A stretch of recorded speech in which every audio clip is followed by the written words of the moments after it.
कहानी की शुरुआत होती है गिलबर्ट नाम के एक आदमी से जो कोर्ट में सुनवाई के लिए आया था। उसने बैंक्स के चेक्स का फ्रॉड किया था, जिस वजह से उसे 18 महीने की जेल की सजा सुनाई गई। गिलबर्ट जेल में कैद हो गया, मगर सिर्फ 6 महीने बाद वो जेल से फरार होकर कनाडा की सरहद पार कर गया। कनाडा पहुंचकर उसने आइसक्रीम बेचने की नौकरी ढूंढी, मगर इससे पहले उसे अपना आइडेंटिटी कार्ड दिखाना होगा। लेकिन गिलबर्ट के पास तो ऐसा कोई कार्ड था ही नहीं, तो वो निराश होकर वहाँ से चल पड़ा। तभी रास्ते में उसे एक भिखारी दिखाई दिया। गिलबर्ट ने उस भिखारी से $22 के बदले उसका आइडेंटिटी कार्ड खरीद लिया। अब से उसका नाम रॉबर्ट हो गया और उसने जाकर आइसक्रीम वाले को अपनी आईडी दे दी। फिर शाम को वो एक धर्मशाला में पहुंचा, जहां दूर दराज से आए लोगों को रहने की जगह दी जाती थी। काफी बार दरवाजा खटखटाने के बाद एंड्रिया नाम की एक लड़की ने दरवाजा खोला और उस रात गिलबर्ट वहीं ठहर गया। फिर अगली सुबह उसने आइसक्रीम बेचने का काम शुरू कर दिया और वो पैसे कमाने लगा। मगर शायद उसकी किस्मत ही खराब थी, क्योंकि जल्द ही आइसक्रीम कंपनी कंगाल हो गई। आखिरकार वो अपना गम भुलाने के लिए एक बार में शराब पीने गया। इस बार का मालिक टॉमी नाम का एक गैंगस्टर था, जिसकी तलाश पुलिस भी कर रही थी, मगर पुलिस के पास उसके खिलाफ कोई पुख्ता सबूत नहीं थे, इसीलिए वो उसे गिरफ्तार नहीं कर पा रहे थे। खैर, बार से निकलते हुए गिलबर्ट सिंडस नाम के एक पुलिस वाले से टकरा गया। सिंडस यहाँ टॉमी की जासूसी करने आया था। उधर गिलबर्ट ने घर लौटकर एंड्रिया को डेट के लिए पूछा। जल्द ही उनके बीच में प्यार पनपने लगा और फिर वो साथ ही रहने लगे। एक दिन जब वो घर लौटा तो उसने अखबार में पढ़ा कि अमेरिकी सरकार उसे ढूंढने के लिए जोरों शोरों से कोशिश कर रही है। गिलबर्ट थोड़ा घबरा गया और उसने एंड्रिया को सब कुछ सच बताने का फैसला किया। उधर एंड्रिया वॉशरूम में थी और अचानक उसका चेहरा खिल उठा। असल में वो गिलबर्ट के बच्चे की माँ बनने वाली थी। उसने बाहर जाकर गिलबर्ट को एक खुशखबरी देनी चाहिए, मगर उससे पहले ही गिलबर्ट ने कह दिया कि वो बिजनेस के सिलसिले में कुछ दिनों के लिए बाहर जा रहा है। जल्द ही गिलबर्ट पुलिस को धोखा देने के लिए वैनकूवर पहुंच गया। वहाँ उसने फिर से नौकरी की तलाश शुरू कर दी, मगर कोई भी उसे नौकरी देने को तैयार ही नहीं था। तभी अचानक सड़क पर उसने 2 आदमियों को एक ट्रक में से पैसे निकालकर बैंक में ले जाते देखा। यहाँ से उसके दिमाग की बत्ती जली और जल्द ही उसे एंड्रिया के प्रेग्नेंट होने की खबर भी मिली, लेकिन इससे उसका इरादा और पक्का हो गया। अब गिलबर्ट तुरंत बैंक में घुस आया और उसने चारों ओर नजर दौड़ाकर हर चीज को ध्यान से देखा। इसके बाद वो एक दुकान में घुसा और खुद को एक्टर बताकर कुछ भेस बदलने के कपड़े खरीदने लगा। कुछ ही देर में वो सिक्योरिटी गार्ड का भेस बनाकर बैंक में घुस आया और बैंक मैनेजर से मिलकर वहाँ की सिक्योरिटी की जांच करने लगा। इसके बाद वो कैमरा सर्वर रूम में भी गया और सारी जानकारी इकट्ठा कर ली। साथ ही उसने सिलिकॉन स्किन से चेहरा बदलने की कला भी सीखी और वहाँ से एक सिलिकॉन की नाक चुरा ली। आखिरकार वो चोरी के दिन भेस बदल कर बैंक में अपनी पहली चोरी करने पहुंचा। उसने जेसिका की टेबल पर जाकर एक कागज दिया जिस पर लिखा था कि चिल्लाना मत। फिर उसने अपनी जेब में छुपी हुई बंदूक दिखाकर जेसिका को सारे पैसे निकालने का हुक्म दिया। जेसिका ने डरते हुए सारे पैसे दे दिए, मगर अब गिलबर्ट के पास इन पैसों को रखने की जगह नहीं थी। तब जेसिका ने अपने पर्स में पैसे डालकर उसे दे दिए। इधर गिलबर्ट की नकली नाक उतरने लगी, जिससे उसका भांडा फोड़ होने ही वाला था, और उसने मौका मिलते ही उसे चिपका लिया। आखिरकार काम होने पर उसने दुकान पर कपड़े लौटा दिए और सारे पैसे एक सूटकेस में रख लिए। इसके बाद वो तुरंत एयरपोर्ट पहुंचा, मगर यहाँ एक नई मुसीबत आ खड़ी हुई। उसने देखा कि उसके सूटकेस की एक्सरे जांच होगी तो उसके पैसे पकड़े जाएंगे। उसने जैसे तैसे कुछ पैसे अपनी अंडरवियर में छुपा लिए और वापस चेकिंग एरिया में पहुंचा। लेकिन फिर उसे पता चला कि डोमेस्टिक फ्लाइट में तो एक्सरे चेकिंग होती नहीं। खैर, जब वो घर पहुंचा तो एंड्रिया आंखें बिछाए उसका इंतजार कर रही थी। वो अपने नए घर में पहुंचे, जो गिलबर्ट ने कुछ समय पहले ही खरीदा था, मगर उसने इस बार भी एंड्रिया को अपनी सच्चाई के बारे में नहीं बताया। उसने झूठ कह दिया कि वो अपना खानदानी बिजनेस संभाल रहा है। वहीं दूसरी ओर पुलिस चोरी की जांच पड़ताल में जुट गई थी। डिटेक्टिव हॉफमैन को लग रहा था कि इस चोरी के पीछे गैंगस्टर टॉमी का हाथ है। फिर सिंडस ने पुलिस कमांडर से टॉमी को गिरफ्तार करने की इजाजत मांगी, मगर अब भी उनके पास कोई ठोस सबूत नहीं थे, इसीलिए सिंडस को खुद ही जांच पड़ताल करके सच का पता लगाना होगा। उधर गिलबर्ट को और बड़ी चोरियां करने के लिए और पैसों की जरूरत थी,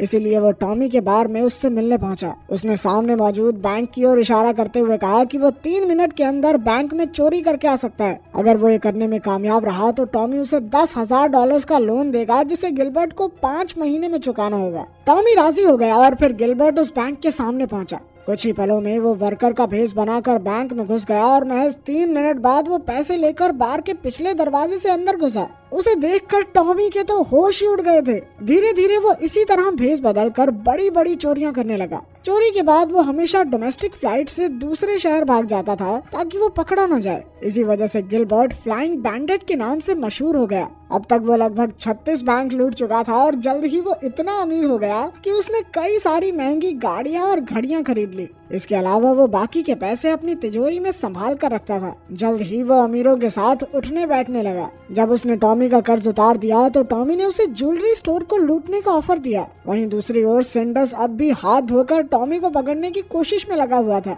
उसने इस ऑपरेशन का नाम प्रोजेक्ट कैफे रखा। अब उसकी टीम टॉमी की हर एक हरकत पर नजर रखने लगी कि वो कब किससे मिलता है। तब सेंडस ने सबसे पहले टॉमी के खास गुंडों बिशप और डेव को पकड़ने का प्लान बनाया। साथ ही उनके पास गिलबर्ट की भी तस्वीरें थी, पर वो ये नहीं जानते थे कि आखिर वो कौन है। इधर गिलबर्ट अपने घर पर था कि अचानक एंड्रिया उसके कमरे में आ गई। गिलबर्ट ने ढेर सारे पैसे बेड पर बिखेरे हुए थे, तो एंड्रिया ने उससे पूछा कि आखिर इतना सारा पैसा आया कहां से। तब गिलबर्ट ने उसे सच बताया कि उसने बैंक लूटा है, मगर एंड्रिया ने उसे ये साबित करने को कहा कि वो किसी को नुकसान नहीं पहुंचाता। फिर अगली सुबह गिलबर्ट एंड्रिया को अपने साथ ले गया और उसके सामने बैंक लूटा। उसकी काबिलियत देखकर तो एंड्रिया भी दंग रह गई। कुछ ही पलों में गिलबर्ट ने लूट के पैसे लाकर एंड्रिया के हाथों में रख दिए। आखिरकार घर लौटकर एंड्रिया ने उसे वादा करने को कहा कि वो पकड़ा नहीं जाएगा और एक समय के बाद ये काम छोड़ देगा। उधर टॉमी के बार के बाहर हम सिंडस को नजर रखे हुए देखते हैं। तभी गिलबर्ट टॉमी से मिलने आया और वो दोनों फिर से एक ज्वेलरी स्टोर को लूटने का प्लान बनाने लगे। तब टॉमी ने बिशप को लूट के दौरान गिलबर्ट के साथ रहने का हुक्म दिया। कुछ देर बाद जब गिलबर्ट टॉयलेट गया तो सिंडस उसके पीछे आ गया। उसने टॉमी को भी चेतावनी दे दी कि जल्द ही उसके खिलाफ अरेस्ट वारंट निकल जाएगा। फिर सिंडस ने गिलबर्ट को देखा तो उसे शक हो गया, क्योंकि गिलबर्ट के चेहरे पर अब भी सिलिकॉन लगी हुई थी। बाद में सिंडस ने सभी कॉस्ट्यूम स्टोर्स में फोन करके जांच की। फिर रात को अचानक सिंडस को पुलिस स्टेशन से इमरजेंसी कॉल आई। पुलिस ने एक आदमी को शराब पीकर गाड़ी चलाते पकड़ा था। यह आदमी कोई और नहीं बल्कि टॉमी का खास गुंडा डेव था। आखिरकार उन्होंने डेव से गिलबर्ट का सारा सच उगलवा लिया। डेव ने उन्हें बताया कि गिलबर्ट अपनी पहचान बदलकर रॉबर्ट के नाम से जीने लगा और फ्लाइंग बैंडेड कोई और नहीं बल्कि वही है। फिर डेव ने खुलासा किया कि गिलबर्ट एक बहुत बड़ी लूट की तैयारी कर रहा है। ये जानकारी पाकर सिंडस तुरंत लूट की लोकेशन पर पहुंच गया। अब वो इस केस को सुलझाने के लिए बेहद उत्सुक था। सबसे पहले सिंडस ने उस दुकानदार से पूछताछ की जहां से गिलबर्ट भेस बदलने के लिए कपड़े खरीदता था। फिर उसने लोकल पुलिस को भी खबर कर दी कि आज शहर में चोरी होने वाली है। जल्द ही उसने शहर के सभी बैंक्स के बाहर पुलिस वाले तैनात कर दिए। वहीं दूसरी ओर गिलबर्ट और बिशप कैमरा ठीक करने वालों का भेस बनाकर अपने काम में जुट गए थे और उन्हें एहसास ही नहीं हुआ कि कई पुलिस वाले उन पर नजर रखे हुए हैं। जल्द ही गिलबर्ट ने ज्वेलरी स्टोर में जाकर दुकानदार से सारे जेवरात एक बैग में डालने को कहा। वहीं बिशप दरवाजे पर नजर रखे हुए था कि अचानक उसने सिंडस को आते हुए देखा। अब वो तुरंत वहां से भाग निकले और जैसे तैसे पुलिस की नजरों से बच गए, मगर बदकिस्मती से बिशप का हथियार दुकान में ही छूट गया था। इधर पुलिस अब भी उनका पीछा कर रही थी, लेकिन उन्होंने जो यूनिफॉर्म पहनी थी वो कई दूसरे लोगों ने भी पहनी हुई थी, जिस वजह से पुलिस असली चोरों को पहचान नहीं पाई। मगर सिंडस भी कम चालाक नहीं था। उसने अचानक फायर अलार्म बजा दिया, जिससे मॉल के सभी लोग घबराकर भाग गए। तभी उसने गिलबर्ट और बिशप को पहचान लिया और अपने आदमियों को उनके पीछे भेजा, मगर अंत में वो दोनों सिंडस को चकमा देकर भागने में कामयाब रहे। बाद में गिलबर्ट ने एंड्रिया को फोन करके सारा सामान बांधने को कहा, क्योंकि वो आज ही यहाँ से निकलने वाले थे। वहीं बिशप वापस टॉमी के बार में आ गया। जब गिलबर्ट घर पहुंचा तो उसने देखा कि एंड्रिया के पेट में दर्द शुरू हो गया था और अब किसी भी समय उनका बच्चा पैदा हो सकता है। गिलबर्ट बिना समय गवाए उसे हॉस्पिटल ले गया, जहां एंड्रिया ने एक लड़के को जन्म दिया। वहीं दूसरी ओर पुलिस ने गिलबर्ट के घर पर छापा मारा, लेकिन वहां तो कोई रहता ही नहीं था। असल में गिलबर्ट बड़ी चालाकी से टॉमी की मदद लेकर दूसरे घर में रहने लगा था। खैर, फिर पुलिस दुकान में मिले उस हथियार की जांच में जुट गई। वहीं गिलबर्ट कहीं दूर अपने बच्चे का पालन पोषण कर रहा था। गिलबर्ट आजकल कुछ ज्यादा ही फ्री था तो एंड्रिया एक बार फिर से प्रेग्नेंट हो गई। इसके बाद एक दिन अचानक टॉमी गिलबर्ट से मिलने आया। उसने गिलबर्ट से आगे के प्लान के बारे में पूछा, क्योंकि वो फिर से गिलबर्ट से चोरी करवाना चाहता था। मगर गिलबर्ट ने ऐसा करने से इनकार कर दिया और टॉमी के जाने के बाद उसने अपने जमा किए हुए पैसे देखे। उनके पैसे लगभग खत्म होने वाले थे, पर फिर भी एंड्रिया ने उसे दोबारा चोरी करने की इजाजत नहीं दी। मगर अगली ही सुबह जब एंड्रिया सो रही थी तो गिलबर्ट एक खत में अपना पता लिखकर घर से चला गया। जब एंड्रिया की आंख खुली तो उसे एहसास हुआ कि गिलबर्ट जा चुका है। तभी फोन की घंटी बजी और एंड्रिया ने फोन उठाया तो सिंडस ने उससे गिलबर्ट का पता पूछा। एंड्रिया ने कहा कि वो तो घर पर है ही नहीं। फिर सिंडस ने सभी एयरपोर्ट्स पर फोन करके पूछताछ की, पर कोई फायदा नहीं हुआ।